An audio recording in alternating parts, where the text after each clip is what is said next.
Magandang umaga mga ka-viewers. Sasabihin ko lang po sa tungkol po sa mga paputok kung paano ho ang pagkaiwas po at makakatulong po sa kaligtasan po pag ikaw nagpapaputok. Mas maigi po ay magdasal po bago po magpaputok, gabayan. Ang tip ko lang po, ang pagdasal lang po dyan ay isang ama namin lang po. Yun lang po.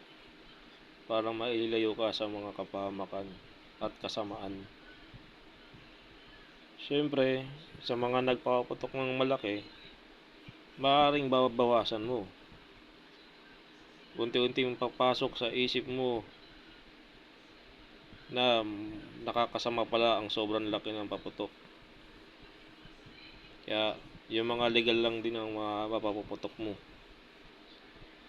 Basta ang pagdarasal ay mabisa po yan sa ganyan. Konti-konti po yan, mawawala na po sa isip mo yung pagkahilig mo sa mga malalaking paputok.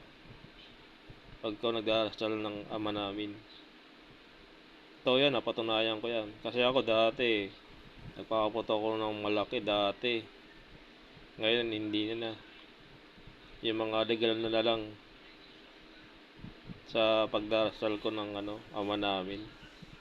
At karagdagan dasal sa ugnayan sa Diyos. Iba pang mga dasal.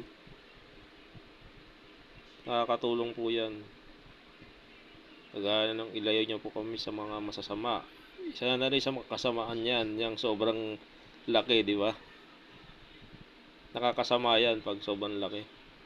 Maaaring madisgrasya, hindi natin masabi ang aksidente, di ba? Kaya magigi po, unang-una po ang pananalangin. Kasi nababago ng espiritu yung pagiging hilig mo sa sobrang laki ng paputok. Ganun po yan. Hanggang dito na lang po mga ka-viewers, payo lang po naman po yun.